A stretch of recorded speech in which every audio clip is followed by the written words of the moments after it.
wabarakatuh.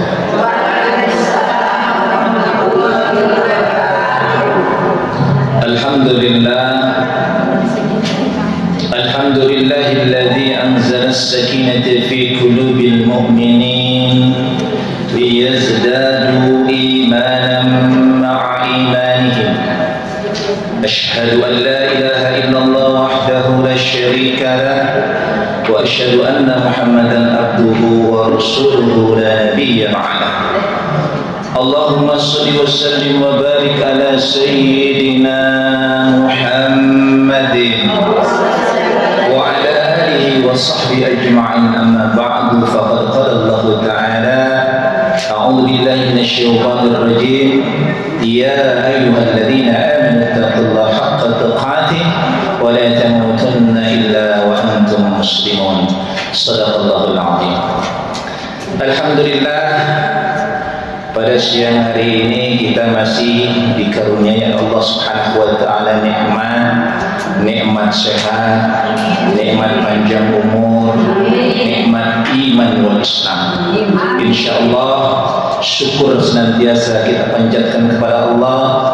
Insyaallah implementasi syukur kita adalah menjaga, merawat nikmat-nikmat yang Allah berikan kepada kita. Ibu-ibu sekalian, bagi yang punya Al-Quran boleh dibuka. Kalau yang pakai handphone boleh. Silakan dibuka surat ke-38 ayat 41 sampai 44. Surat Shad ya Bu. Shad. Nanti bacanya saya dulu baru diikutinya Bu ya. Kita belajar ngaji dulu sebentar. Insyaallah bacaan Quran kita akan pahalanya bertambah dan bertambah. Sudah ketemu Bu? Baik, saya bacakan dulu baru diikuti. Ayat 41.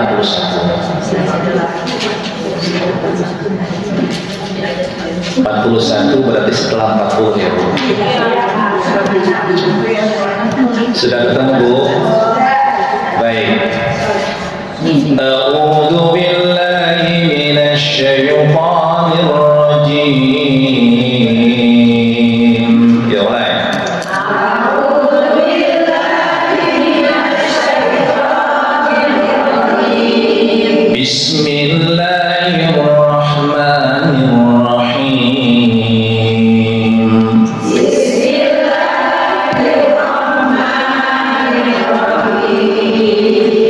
Wadhkur 'abdana Ayyub. Ya.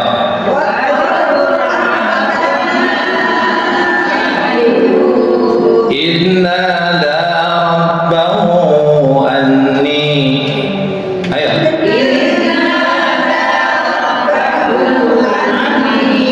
Anni massaniya syaitanu binusbin wa adab.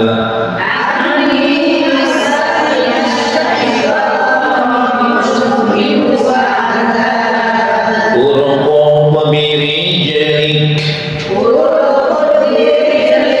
hadha mumtasalun baridun wa syarab.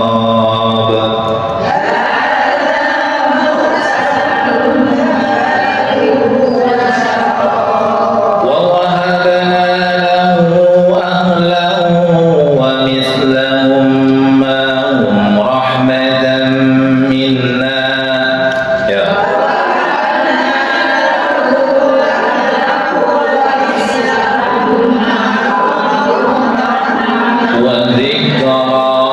وَذِكْرَىٰ لِأُولِي الْأَلْبَابِ.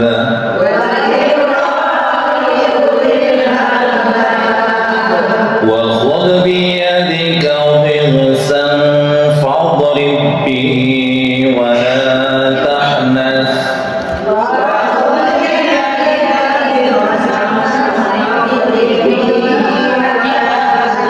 Coba perhatikan sekali lagi. وَخُذْ بِيَدِكَ ضِغْثًا فَاضْرِب بِّهِ وَلَا تَحْنَثْ.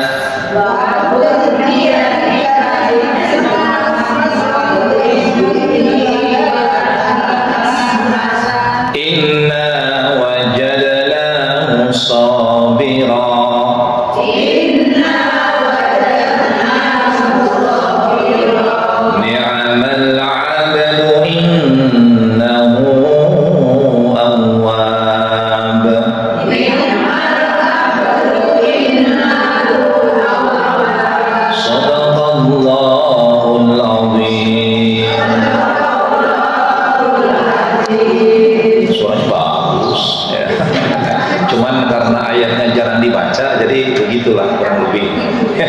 Beda sama ayat yang sering dibaca. Baik, sebelum kita menjelaskan kenapa kita harus memulai pembacaan ayat surat daripada surat ke-38 41 sampai 44, mari kita simak kisah dan cerita yang akan saya sampaikan berikut ini. Ini kayak siaran radio. Zaman dahulu ada seorang wanita, dia memiliki seorang suami yang kaya raya, hartanya berlimpah, kebun-kebunnya banyak hektaran penuh dengan tanaman-tanaman yang hijau ranang dan tumbuh-tumbuhan buah-buahan yang lebat. Hewan ternaknya tak terhingga jumlahnya. Dimasaknya dia adalah yang paling kaya raya. Dan hebatnya orang ini, suaminya ini, dia sangat dermawan. Ada orang miskin, dia sumbang. Bahkan di rumahnya disiapkan tempat untuk makan bersama orang-orang du'afa dan masakin serta orang-orang tidak mampu. Sehingga masyarakat di situ memujinya. Bahkan bukan hanya dipuji oleh masyarakat situ saja, bahkan malaikat pun memuji orang ini di hadapan Allah Subhanahu wa Ta'ala. Kemudian iblis, ibu tahu iblis? Tahu dari mana? Dari Al-Quran. Iblis ini biangnya kejahatan, rajanya kejahatan dalam kehidupan dunia, iblis. Jadi kalau kita bapaknya manusia Adam, bapaknya kejahatan, keburukan, kemaksiatan iblis. Nanti punya anak juga tuh, setan-setan. Ya, ada setan yang bentuknya jin, ada bentuk manusia. Nah itu anak-anaknya iblis, pasukan-pasukan iblis. Iblis nggak terima, iblis iri dan dengki. Dia kemudian menghadap Allah Subhanahu wa Ta'ala. Ya Allah, orang ini kan dermawan karena dia kaya, karena Allah berikan hartanya banyak, tanaman-tanamannya begitu subur, binatang-binatang ternaknya begitu bagus semua. Bahkan Engkau berikan anak keturunan yang cantik dan tampan rupawan. Ya pantas aja kalau dia bersyukur. Sekarang ini deh, coba Engkau uji ini orang ini, hilangkan itu kenikmatan-kenikmatannya, hartanya hilangkan, anak-anaknya hilangkan. Apakah dia masih bersyukur? Kemudian kata Allah, ya wis, ya karena kebetulan jinnya lagi ngomong bahasa Jawa. Ya wis sampean lakoni opo wae, sing penting semaumu. Gimana caranya agar orang ini hilang semua kekayaannya, hilang semua anak-anaknya?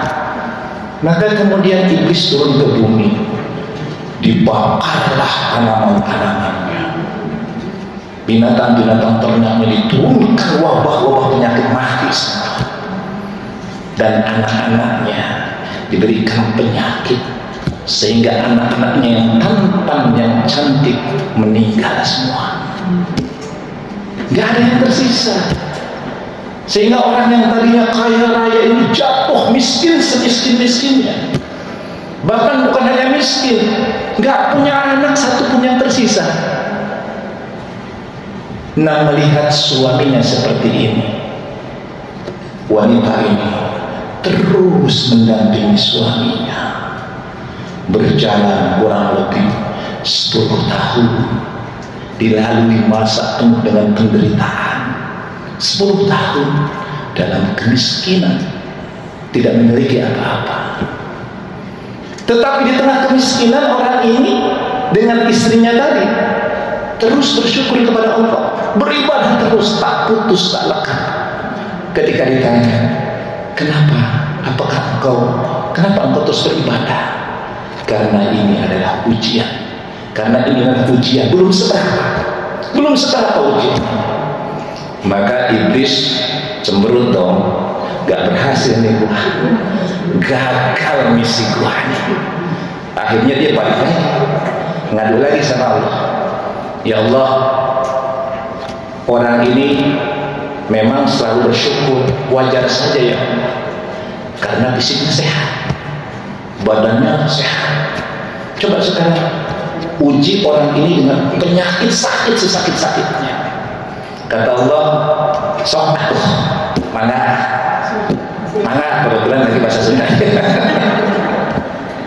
Akhirnya nih iblis apa yang dilakukan? Disebarkan penyakit kepada orang ini sehingga ia tertimpa penyakit sejenis kusta, kulitnya membusuk, bau yang tidak sangat luar biasa, kemudian fisiknya menjadi lemah. Nah setelah itu kemudian apa yang terjadi?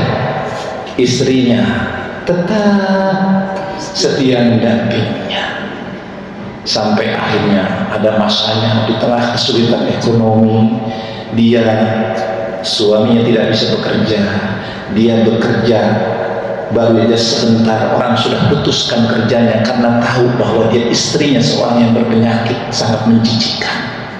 Baru kerja sebentar jadi pembantu rumah tangga, bahasa kita bantu-bantu di rumah orang.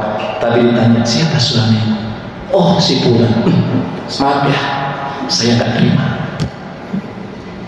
Akhirnya sampailah dia menjual rambutnya yang bagus.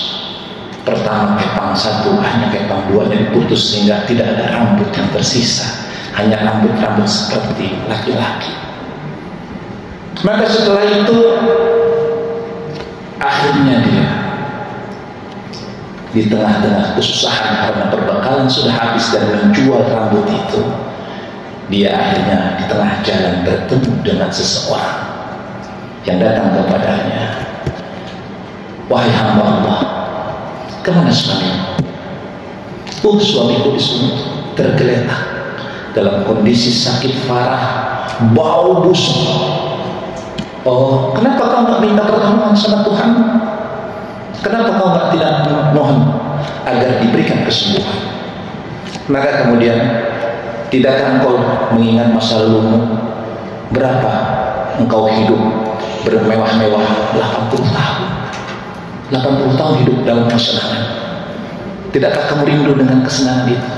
Dan sekarang ya aku akan berikan kesembuhan kepadamu. Aku akan berikan kesembuhan kepada suami. Kau kembalikan harta-hartamu itu. Tapi syaratnya, ini aku punya kambing. Ini kambing nanti sembelih atas nama aku, jangan atas nama Allah. Maka kemudian perempuan itu mulai tergiur karena saking deritanya luar biasa. Maka dibawalah kambing ke dalam rumah. Kemudian dia berbicara sama suaminya. Wahai suamiku, aku bertemu dengan seseorang nih begini. Kamu harus menyembelih kambing ini, tapi nanti atas nama orang ini ya.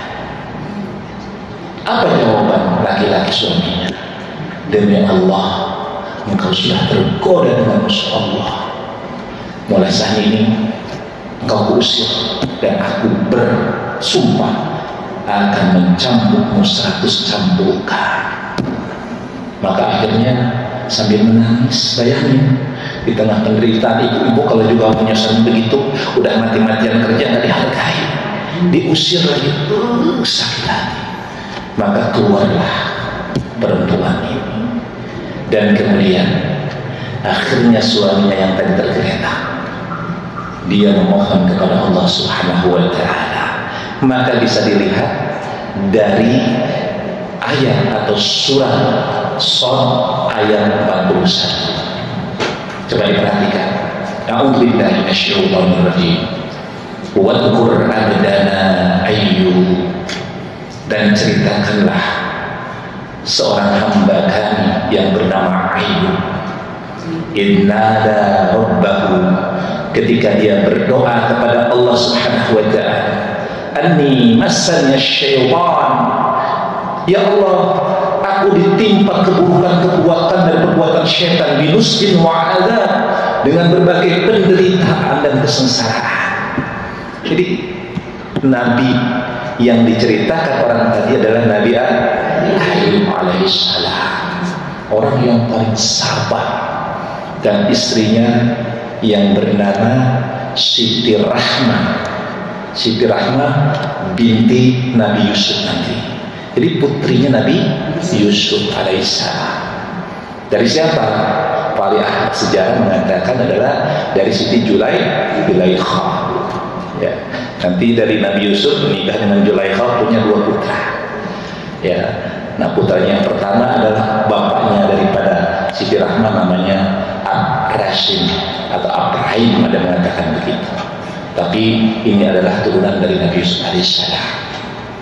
Maka kemudian Nabi Ayub dia berdoa kepada Allah Subhanahu wa taala tengah keputusasaan. Dan jawaban Allah Subhanahu wa taala, urkud birijlik, tendangkan kakimu ke bumi. Jadi Nabi Ayub itu udah nggak bisa ngapa-ngapain gitu. Mungkin ibu pernah lihat ya, kalau orang udah, maaf ya, tinggal mau cabut nyawa gitu, orang tergeletak ngapa-ngapain gitu, percis seperti itu. Ya kalau orang mau najah atau sakaratul maut, kita bisa lihat ya, cuman bahkan mata aja nggak bisa bergerak, hanya napas sedikit kelihatan naik turun. Nah itulah gambaran Nabi Ayub. Maka kemudian berdoa kepada Allah Subhanahu wa taala sambil dengan sungguh-sungguh di tengah sudah tidak lagi punya kemampuan, dan Allah akhirnya kemudian urkud birijlik, gerakkan tanganmu, hentakkan ke bumi. Hada mubtasalun baridun wasyarabun, ini adalah air yang sejuk muncul ke permukaan dari hentakan kaki Nabi Ayub, air yang mengalir dan kemudian membasahi tubuh Nabi Ayub, dan kemudian dia meminum air itu. Yang saat itu Nabi Ayub sendirian karena istrinya sudah diusir. Tetapi ternyata Siti Rahmah dia tidak tega, nggak pergi jauh dari situ. Maka kemudian saking sayangnya sama Nabi Ayub, dia kembali lagi ke rumah Nabi Ayub, ke tempat Nabi Ayub. Tapi Nabi Ayub sudah nggak ada. Yang ada hanya ada seorang laki-laki ganteng, tampan, bersih, putih, pokoknya malah sempurna. Nah, Siti Rahmah kemudian ditanya, lah suami saya kemana ini? Dia sedikit pangling, walaupun hampir dia ingat karena kan siluet suami yang udah berapa puluh tahun kan. Sudah kalau 80 ditambah 18 tahun berapa? Itu kan zaman dulu. Kalau sekarang 98 ya udah triple. Kalau dulu kan masih panjang umurnya kan. Masih panjang umur kalau dulu kan. Nah, kemudian engkau nyari siapa? Nyari suami saya, Ayub, Nabi Ayub. Suami kamu yang mana? Apakah seperti saya mukanya? Dilihat, Masya Allah, dipeluk, dicium dengan penuh cinta, luar biasa. Allah kemudian memberikan kesembuhan Nabi Ayub, dan yang berikutnya adalah ayat yang ke-43-nya. Wa wahabna lahu ahlahu wa mithlahum ma'ahum rahmatan minna wa dzikra liulil albab. Allah karuniakan, Allah kembalikan keluarga Nabi Ayub kepada Nabi Ayub. Allah berikan keturunan lebih banyak daripada keturunan kemarin yang meninggal. Jadi Allah ganti berlipat-lipat, dan hartanya dikembalikan lagi oleh Allah Subhanahu wa taala. Wa dzikra liulil albab, dan sebagai peringatan bagi orang yang memiliki pemikiran yang tajam. Artinya kita ketika ditimpa musibah harus bersabar. Ibu punya suami, dampingi suami. Ketika bahagia dampingi, ketika susah dampingi. Jangan sampai terjadi lagi bahagia didampingi, sudah menderita ditendangi, diomeli, ditinggali. Nauzubillah min dzalik. Dan sumpah Nabi Ayub yang akan mencambuk istrinya 100 kali, kemudian Allah ganti dengan firman-Nya, wa khudh bi yadika dhiksan fadrib bihi wa la tahnas. Ambillah segenggam rumput yang ditakar-takar rumput itu dalam genggaman, kemudian pukulkan kepada istrinya. sebagai kafarat daripada sumpah. Maka hukumnya adalah kalau ibu bersumpah atau kita bersumpah wajib dipenuhi atau dilakukan.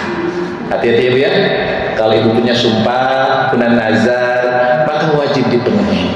Atau ada kafarat-kafarat tertentu nanti di dalam hukum yang lain ada. Tetapi yang diberikan gambaran kepada kita adalah bahwa sumpah Nabi Ayub yang akan mencambuk 100 kali istrinya kemudian diganti oleh Allah Subhanahu wa taala dengan rumput yang dalam, ambil satu genggaman. Jadi kalau ibu pernah ngasih makan ternak Bu, ya itu tahu kan, kambing, sapi itu ada rumput tuh. Jangan rumput yang panjang-panjang Bu, rumput yang kecil-kecil, ambil satu begini, pukulkan. Bukan pukulkan ditimpuk setimpuk-timpuk, ya bukan, hanya sangat saja. Nah itu yang dilakukan Nabi Ayub sebagai bentuk pelaksanaan daripada sumpahnya. Nah, pelajaran untuk kita. Pelajaran untuk kita yang pertama adalah kita harus bersabar dan bersyukur dalam hidup ini. Kuatkan sabar dan syukur. Sabar itu apa? As-sabar itu artinya menahan diri, menahan dari sesuatu. Contoh begini Bu, ibu dicubit, namanya orang dicubit sakit nggak? Pasti teriak ya. Kalau orang sabar, walaupun sakit nggak teriak. Nah, orang sabar begitu. Sok dipraktekin enggak? Ibu cubit tuh tangan sendiri, maksudnya kena orang. Ini sakit nih. Tapi kalau kita tahan ini sabar gitu. Tapi kalau kita tekan, nah itu nggak sabar. Jadi kalau sabar itu jangan teriak, ya Bu. Kalau ibu ditimpa musibah itu jangan teriak-teriak, jangan kemudian berlebihan. Tetapi ketika ditimpa musibah bersabar, menahan diri. Atau ibu terinjak kaki, terinjak kaki, sabar, jangan makan lu kemana. Jangan begitu, tapi sabar, Masya Allah, atau Astagfirullah, mohon maaf di kaki saya keinjak. Tuh hebatnya begitu tuh, udah keinjak, udah diinjak masih mohon maaf. Nah itu begini. Tapi kalau orang diinjak, mata lo kemana sampai melotot-melotot nih, orang nggak sabar. Jadi kalau sabar itu menahan diri, dan sabar itu identik dengan penderitaan. Dan pahala orang yang sabar innama yuwaffas sabiruna ajrahum bighairi hisab. Pahala orang yang sabar itu nggak ada batasnya Bu. Bukan 25, bukan 10, tapi tak terhingga orang yang sabar itu. Makanya dalam bahasa saya itu sabar itu nggak ada batasnya. Jadi kalau ada orang ngomong kesabaran saya habis, wah tak paham agama. Sabar itu nggak ada batasnya. Karena pahala pun bagi orang yang sabar tidak ada batasnya. Maka kalau misalnya kita Ustaz saya membatas kesabaran saya sudah habis, ya udah pahalanya cuma segitu. Tapi kalau kita bersabar seperti bersabarnya istri Nabi Ayub, termasuk Nabi Ayub, bukan sebentar Pak, bapaknya nanti di sana diingetin, bukan sebentar, 18 tahun. 18 tahun Allah uji. Ma, di sini ada nggak? Mungkin dulu suaminya pernah sakit terbaring berapa tahun yang sudah meninggal, ada nggak? Biasanya ada gitu yang suaminya maaf ya, sudah sepuh, kemudian sakit-sakitan. Bahkan ada beberapa kasus yang meninggal sampai 5 tahun di rumah sakit atau tempat tidur aja. Ada yang begitu ya. Nah, sebagai seorang istri dampingin dengan penuh kesabaran. Nah, kalau kita ditimpa musibah berupa sakit, ada doa Nabi Ayub. Pengen saya kasih tahu? Ini rahasia. Saya hanya kasih tahu ke ibu-ibu. Serius saya belum kasih tahu sama yang lain. Ya, kalau ibu terkena penyakit atau suami terkena penyakit atau anak-anak, caranya, ini lihat caranya. Ibu angkat tangan kanan, letakkan di dada sebelah kiri. Ya, baca doa. Robbi anni masaniyal durru wa anta arhamur rahimin. Ibu buka dalam surat 21 ayat 83. Coba buka. Nah, tulis tuh. Surat 21 Al-Anbiya ayat 83. Sok dibuka Bu. Biar ada bekal ke rumah Ibu. Jadi nanti bisa diamalkan nanti ya untuk mengobati diri sendiri. Ayat yang tepatnya ayat 83. Sudah ketemu Bu? Ya, saya bacakan ya. Wa ayyuba idnada rabbahu anni massani yadhurru wa anta arhamur rahimin. Jadi yang diajarkan Nabi Ayub doanya, makanya doa kesembuhan yang diajarkan Nabi Ayub kepada kita. Rabbi anni. Nah, itu doanya begitu. Jadi ya Allah, sesungguhnya aku ditimpa penyakit dan Engkau ya Allah Maha Rahman, Maha Pengasih, Maha Pemurah dari segala yang Maha Pemurah. Ya Bu, coba ikutin saya dulu, nanti baru dilihat Al-Quran. Tangan kanan ambil, letakkan di dada kiri. Rabbi anni massaniyadurru wa anta arhamur rahimin. Hadirkan makna, ya Allah, ya Tuhanku, aku sedang ditimpa penyakit dan Engkaulah yang Maha Penyayang di atas segala yang penyayang. Tambahin lagi, Ishfi anni, ishfi anni, ishfi anni. Sembuhkan aku ya Allah, sembuhkan aku ya Allah, sembuhkan aku ya Allah. Nah itu doanya. Ya, catat dulu, tambahin Rabbi anni massani yadurru wa anta arhamur rahimin. Doanya yang khusyuk jangan. Ya, doa itu kalau dilakukan dengan tidak khusyuk mah nggak diterima Bu. Ya, jadi ketika ibu sakit nih, kadang-kadang kita kalau semakin berumur kan penyakit makin banyak ya Bu. Tapi ingat Bu, doanya kita berwudu dulu. Terutama ini bisa diamalkan sebelum kita tidur. Ya, sebelum kita tidur, kan tidur itu adabnya, etikanya baca dulu muawwadatain. Ya, tahu muawwadatain Bu? An-Nas Al-Falaq. Tuh baca An-Nas Al-Falaq, Al-Falaq An-Nas lah 3 tuh. Ditambah ayat kursi. Nah setelah ayat kursi baru baca itu tuh. Rabbi anni massani yadurru wa anta arhamur rahimin. Coba saya pengen dengar 1, 2, 3. Rabbi anni massani yadurru wa anta arhamur rahimin. Coba 1, 2, 3.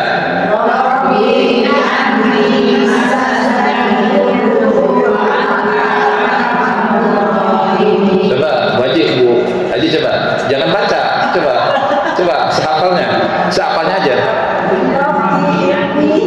Boleh, nggak apa-apa. Ani ini. Ya, nanti tambahin ashfi anni, ashfi anni, ashfi anni. Boleh tambahan kepada yang lain, minta kepada Allah, tapi poinnya kepada itu ya. Ya Bu, nanti ibu di rumah ajarkan kepada anaknya, kepada suaminya. Ini ilmu khusus Bu, saya nggak ajarkan ke yang lain. Baru saya ajarkan ke ibu-ibu di sini. Ya, sekali lagi, angkat tangan kanannya, kanan kanannya, letakkan di dada sebelah kiri, rasakan tuh getaran-getaran dada. Fokuskan pikiran kita memohon untuk disembuhkan penyakit. Rabbi, Rabbi, baca Rabbi anni massani yadurru wa anta arhamur rahimin. Ashfi anni, ashfi anni, ashfi anni. Nah, alhamdulillah, udah gitu selesai gitu. Tapi baca 3 kali lah, 3 kali minimal ya. Nah itu, udah ilmunya udah saya transfer ya, bukan hanya uangnya nih. Nah kita lanjutkan, ya kita lanjutkan. Itu satu bekal. Masih ngapal nanti di rumah. Fokus lagi.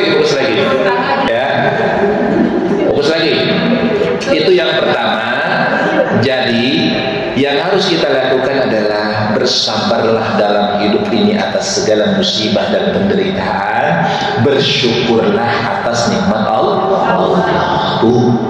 Nikmat Allah sama kita itu tak terhingga, Bu. Ya, Bu. Nikmat yang gratis sebenarnya sekarang udara masih gratis, tapi dirusaknya oleh Jakarta, ya. Dirusak oleh kebakaran hutan, dirusak oleh polusi.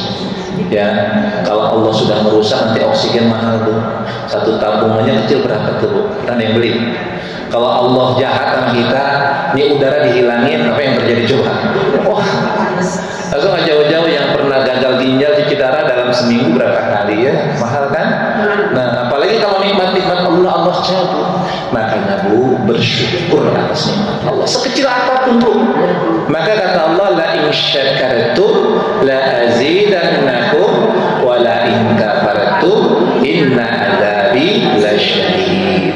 Kalau engkau bersyukur atas nikmat yang aku anugerahkan kepadamu, aku tambah, Bu. Yang ditambah apa? Keberkahannya.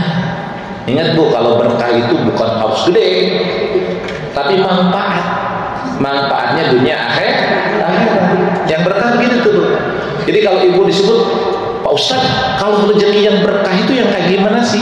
Manfaat dunia akhirat. Di perut bisa jadi daging, di akhirat jadi pahala.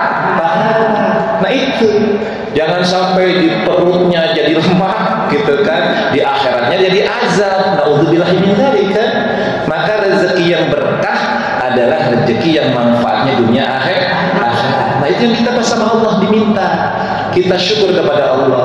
Umpamanya, ya Allah, alhamdulillah masih diberikan panjang umur, ya Allah, alhamdulillah. Maka manfaatnya dunia akhirat. Pergunakan panjang umur kita untuk beribadah. Pak Ustaz, berarti saya di masjid aja? Bukan.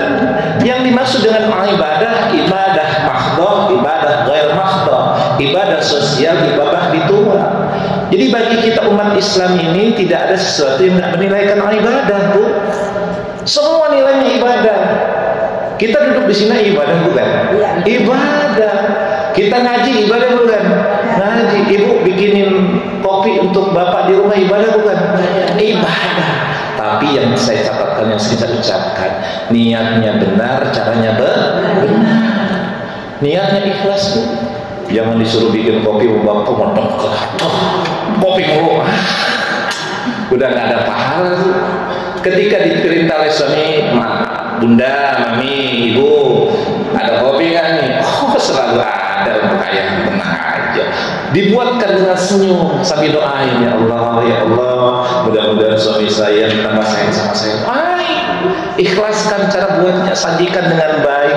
Kalau perlu ambil sendok diminumin sama suami kalau perlu. Jangan malu-malu romantisan dengan suami. Ini mama yang lain romantis sama laki kagak romantis. Ya, kalau laki kan rokok makan gratis, romantis. Ya, jadi yang dimaksud dengan berkah adalah manfaatnya dunia akhirat. Syukuri nikmat sekecil apapun, jangan mengkufuri. Ya, ibu punya usaha, aduh, hasil sekarang hari ini kok sepi banget nih nasi uduk jual gorengan. Jangan ngeluh, bersyukur. Kalau kita ngeluh, udah pesel, mangkel, makanan basi, ya kan? Tapi kalau kita bersyukur, alhamdulillah hari ini cuma 110, masih tersisa 90, berarti 90 jatah ke masjid. Kan enak tuh gitu kan? Berarti saya jual belinya dengan Allah. Coba kalau sikapnya begitu. Kita misalnya, saya selalu mengumpamakan nasi uduk karena saya ada nasi uduk kalau pagi-pagi. Pagi-pagi nasi uduk, bikin satu, baru lakunya seperempatnya, udah jam 9, nggak usah sedih, buru-buru nyari orang-orang yang membutuhkan. Maka jual beli kita dengan Allah dan seruro, nggak bakal rugi, gitu. Nah itu yang namanya bersyukur dan berkah di dalamnya. Nah itu yang pertama. Jadi yuk kita sama-sama menjadi pribadi yang bersabar ketika diuji oleh Allah Subhanahu wa Ta'ala dengan bencana, dengan musibah apapun itu, dan kita menjadi pribadi yang bersyukur atas segala nikmat Allah yang diberikan kepada kita. Lalu yang berikutnya, pelajaran daripada Nabi Ayyub dan istrinya adalah bahwa kita harus husnuzan. berbaik sangka. Allah itu tergantung prasangka hambanya. Kalau kita berprasangka buruk, ya itu hasilnya keburukan. Jadi kalau kita ditimpa musibah, ya makanya kalau orang bilang itu mengambil hikmah dari musibah, namanya husnuzon. Ya alhamdulillah, maaf misalnya, pernah kan dahulu misalnya peristiwa di mana Nabi Musa bertemu Nabi Khidir, ya kan? Peristiwa Nabi Musa bertemu dengan Nabi Khidir. Nabi Musa ada perahu, dia bocorin perahu anak yatim itu. Dibocorin oleh Nabi Khidir. Nabi Musa bertanya, jawabannya nanti di belakang, cuma saya ringkas saja.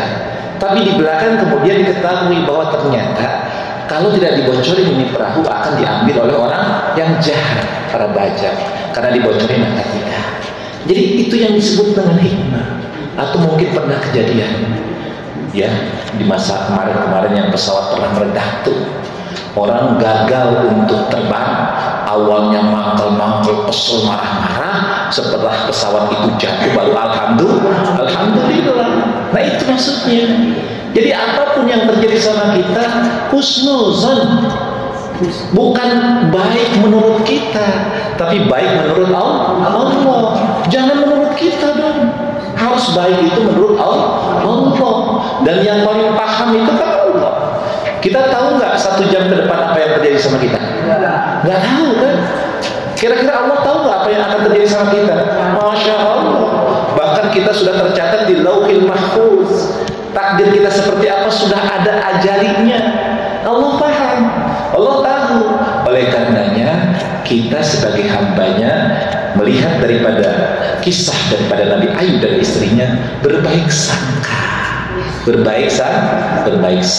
kepada Allah Subhanahu wa taala. Ya Bu, ini banyak orang yang gagal di sini Bu. Kadang-kadang suka buruk sangka. Kenapa sih saya begini amat, kayak orang cepat kaya gitu. Kenapa miskin? Begini dagangan gak laku-laku mulu. Gak kayak sebelah tuh kayaknya rame banget. Kadang-kadang suka begitu kita. Atau apapun bentuknya. Kadang-kadang misalnya dari segi harta, anak juga. Yang sebelah sini, kenapa saya gak punya anak, udah 10 tahun gak punya anak juga nih. Ya Allah gak adil sama saya. Pergi ke dokter perasaan baik-baik saja, udah diurus sana sini, dari Maeret sampai Maeret, dari mak-mak lah udah pokoknya, dari mulai dibejak-bejak ya Bu. Ada kan pengobatan yang injek-injek gitu. Ya kayak macam-macam itulah, untuk naikin lah, untuk apa gitu. Kadang-kadang saya ketawa kalau dengar istri cerita gitu. Yang nyeritain orang begitu, masa sih saya bilang. Nah, kita harus husnuzon. Mungkin Allah belum memberikan anak sama kita karena kitanya belum siap. Kalau kita diberikan Allah anak kita belum siap, bisa jadi anak ini jadi fitnah. Anak ini akan menjadi anak yang salah, bukan anak yang soleh.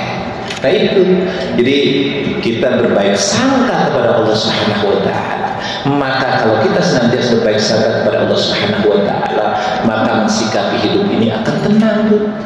Kita nggak punya nikmat. Misal contoh aja, udah rumah tangga 10 tahun, 20 tahun, 15 tahun, 7 tahun kok belum punya anak juga. Oh, berarti nih sayang saya harus sama pasangannya harus benar-benar. Ini jangan-jangan sama pasangannya belum ikhlas. Ya, kadang-kadang kan begitu problem rumah tangga. Kenapa belum punya anak? Saya pernah nanganin itu. Ada di saya lagi di Istiqlal dulu, tiba-tiba ada orang suami istri datang. Saya setelah Pak Ustaz, saya nggak punya anak berapa tahun? Udah 10 tahun. Wah kalau begitu saya pengen anak. Udah dicek ke dokter, sudah. Katanya baik-baik saja sih, nggak ada masalah. Saya bilang, coba saya tanya, kamu sama suami atau suami sama istri benar-benar sayang cinta? Ada nggak perasaan yang tidak cinta dan sayang? Iya Pak Ustaz, kayak hambar saya perasaan sama istri saya. Tapi diem-diem yang mau di belakang. Ternyata memang begitu, dan istrinya pun sebaliknya. Jadi tidak ada totalitas untuk menyayangi suami atau sebaliknya, dan itu bisa menjadi mahjub, penghalang diberikan Allah anak kepada kita. Jangankan nyayangi anak, yang ngurusnya lebih susah dibandingkan ngurus suami, ya Bu. Ngurus suami susah tidak? Gampang orang ngurus suami mah. Ya, ngurus istri juga gampang, ngurus anak emang susah. Ya, kalau suami nggak usah diurusin, ngurusin diri sendiri, yang paling disiapinnya minum aja kan Bu. Ya kan, paling disiapin makanannya, minumannya, ya itu mah ringan lah. Ya paling disiapin di dapur, di sumur, di kasur gitu kan, itulah disiapin. Tapi yang sulit itu kan ngurus anak. Ngurus anak itu kan padanannya ngurus orang tua yang sudah renta. Ini Bu padanannya nih. Ngurus anak yang masih kecil dengan ngurus orang tua yang masih renta satu padanan. Susah. Makanya kemudian saya bilang, nah dari mulai sekarang coba kamu tulus ikhlas karena Allah, cinta kepada pasanganmu. Coba saya bilang, harus bisa quality time saya bilang, jangan sibuk masing-masing. Kenapa? Ternyata memang sibuk dengan pekerjaan masing-masing sehingga rasanya hambar. Maka kemudian kurang lebih setengah tahun kemudian alhamdulillah ternyata Allah anugerahkan hamil. Ini cerita nyata Bu, jadi cerita nyata.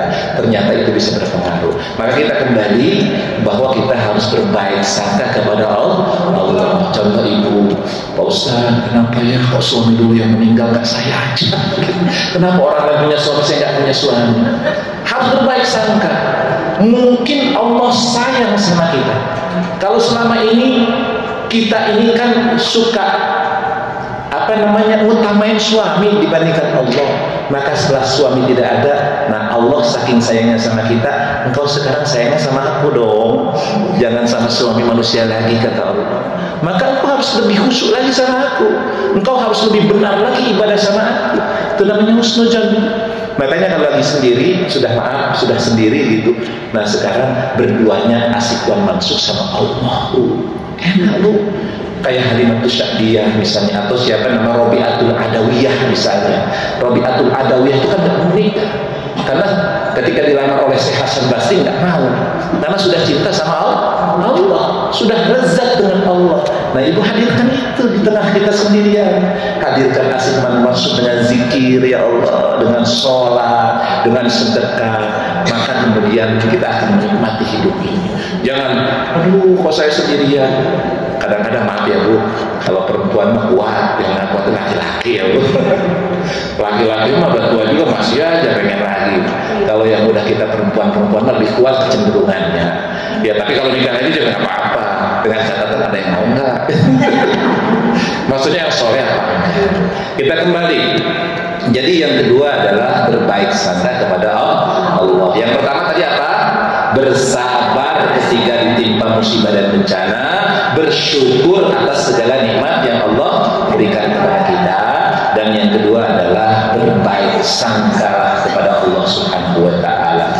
Dan yang ketiga, yang terakhir yang harus kita lakukan, yang bisa kita ambil akibat daripada peristiwa ini adalah hati-hati dengan perangkap-perangkap setan. Setan ini sangat menginginkan kita ini nanti bersamanya di neraka. Ya Bu, hati-hati, terutama para perempuan nih, karena disinyalir penghuni neraka itu kebanyakan perempuan. Kenapa kok begitu? Karena Nabi pernah melewati ketika peristiwa Mi'raj, ternyata kebanyakan penghuninya adalah perempuan. Tapi bukan perempuan ini ahli surga semua ini insya Allah ahli surga. Insya Allah kita berkumpul di surganya Allah seperti ini, penuh dengan wajah yang cerah, penuh dengan kebahagiaan. Saya sudah lihat dari pancaran matanya, pancaran cahaya wajahnya, wajah-wajah surga semua. Insya Allah ini malaikat berbicara. Tapi ingat, catatannya harus husnul khatimah. Bu, mudah-mudahan hati-hati dengan perangkap setan. Setan ini sangat luar biasa, ingin agar kita semua menjadi temannya di neraka. Na'udzubillah min dzalik. Yang terakhir, penuhi segala nazar, segala sumpah. Kalau kita punya nazar, punya sumpah, kadang-kadang kan suka bernazar ya, penuhi sumpah itu. Jangan main-main dengan sumpah. Demi Allah, demi Allah, demi Allah. Jangan mudah untuk mengucapkan demi Allah. Ya, wallahi tallahi. Jadi kalau kita bernazar, maka penuhilah nazar itu sesuai dengan kapasitas kemampuan kita. Kalau memang kita sudah tidak mampu, tentu ada opsi-opsinya, bisa dengan saum, bisa dengan sedekah, kan begitu kalimatnya. Tapi penuhi nazar-nazar itu sesuai dengan apa yang kita sampaikan. Baik Ibu, ada pertanyaan nggak? Silakan. Nggak usah malu-malu untuk bertanya. Yuk, saya kasih kesempatan. Silakan Bu. Ada pertanyaan? Oke, kalau nggak ada pertanyaan, saya simpulkan. Yang pertama, mari kita sama-sama dalam hidup dan kehidupan ini perkuat kesabaran kita. Sabar kita sebagai seorang istri, sabar sebagai seorang ibu, sabar sebagai seorang hamba Allah. Sabar. Ya, saya akan lihat nanti ibu sabar nggak untuk ngaji sampai 2 jam. Sabar dulu. Ya, harus sabar. Yang kedua, tanamkan syukur sekecil apapun yang diterima oleh kita. Syukur kepada Allah Subhanahu wa Ta'ala. Syukur itu ucapkan hamdalillah, alhamdulillah. Kemudian syukur itu jaga apa yang diberikan Allah kepada kita. Contoh gini, ibu alhamdulillah bisa beli baju baru, kerudung baru, maka pertama ucapkan hamdalillah. Yang berikutnya itu kerudung cuci, wangiin, setrikain, jaga jangan sampai robek. Nah itu syukur Bu. Jadi syukur itu bukan hanya sekedar alhamdulillah sudah beli kerudung, sebulan kali cuci kerudung, sebulan dibiarkan lepet. Nggak bersyukur itu namanya. Kalau orang bersyukur itu berarti menjaga. Catat tuh. Bersyukur itu menjaga. Ibu punya suami, ibu punya anak, maka orang yang bersyukur jaga. Jangan sampai anak kita salah melangkah. Jangan sampai anak kita berteman dengan teman yang tidak benar. Hati-hati Bu, karena almaru ala dini khalili. Seseorang itu bisa terpengaruh dengan agama temannya. Jadi perhatikan, may khalil, siapa temannya? Kalau temannya nggak benar, nggak usah kasih. Kalau temannya berteman maaf anak-anak yang nggak benar, nggak usah, karena akan berpengaruh kepada anak-anak kita. Nah itu perwujudan syukur, kita menjaga apa yang diberikan Allah kepada kita. Dan yang ketiga adalah mari kita sama-sama berbaik sangka dalam hidup ini kepada Allah. Husnuzon.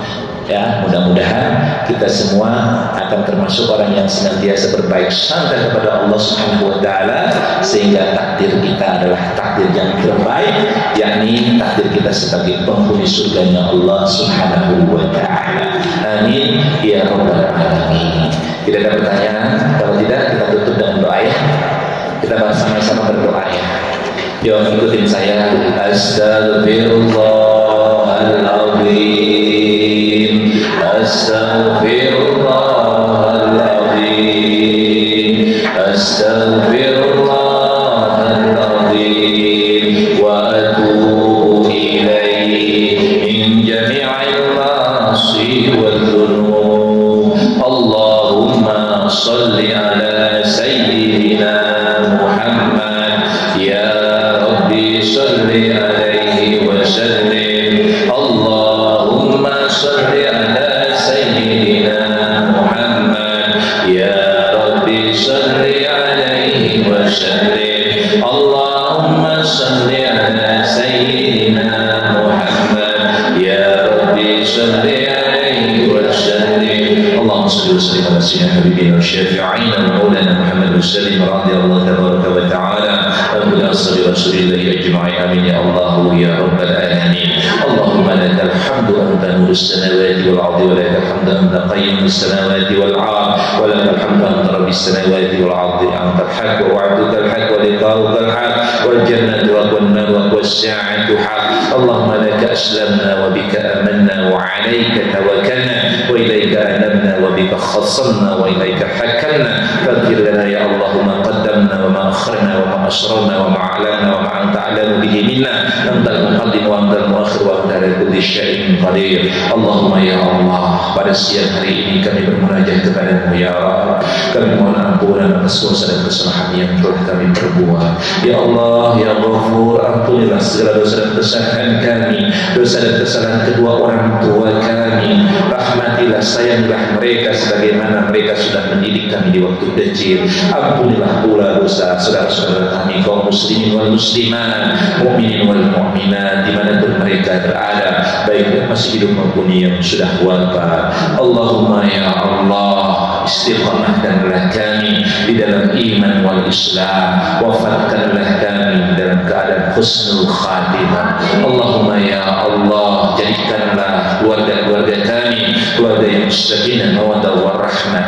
Jadikanlah anak-anak kami anak-anak yang saleh dan salehah. Jadikanlah kami sebagai seorang istri menjadi istri yang salehah. Begitupun kami ketika menjadi seorang ibu, berikanlah kami kemampuan untuk mampu mengantarkan anak-anak kami sebagai anak-anak yang berbakti kepada agamanya, kepada nusa bangsa dan agamanya. Allahumma ya Allah, berikanlah kami pemahaman di dalam memahami ajaran-ajaran agama Islam. Jadikanlah kami orang-orang yang faqih, orang yang faham. Jadikanlah kami orang-orang yang mengerti Al-Quran, yang mampu mengamalkan Al-Quran dalam hidup dan kehidupan ini. Allahumma ya Allah, berikanlah kepada kami rezeki yang halal, yang barakah, yang lapang, yang luas, yang mampu kami bergunakan dalam rangka beribadah kepada-Mu. Allahumma ya Allah, sabbit qulubana ala dinika wa ta'atik. Tetapkanlah hati kami di dalam keyakinan agama Islam kami, dan jadikanlah kami hati-hati yang tenang dan tentram sebagaimana Engkau telah undang kami, ya ayyatuhan nafsul mutmainnah irji'i ila rabbiki radiyatan mardiyah. Kami kembali dalam keadaan jiwa yang tenang kepadamu, yang kami ridha dan Engkau ridha kepada kami, yang kami akan dimasukkan ke dalam surga. Rabbana wa taqabbal du'ana innaka antas sami'ul 'alim wa tub 'alaina innaka antat tawwabur rahim. Rabbana atina fid dunya hasanah wa fil akhirati hasanah wa qina adzabannar. Walhamdulillahi rabbil alamin. Barakati al-Fatihah. A'udzu billahi minasyaitonir rajim. Bismillahirrahmanirrahim. Alhamdulillahi rabbil alamin. Arrahmanir rahim. Maliki yaumiddin. Iyyaka na'budu wa iyyaka nasta'in. Ihdinas siratal mustaqim. Shiratal ladzina an'amta 'alaihim ghairil maghdubi 'alaihim waladdallin. Amin amin. Terima kasih, kurang lebihnya saya mohon maaf. Usikum wa nafsi bittaqwallah. Assalamualaikum warahmatullahi wabarakatuh.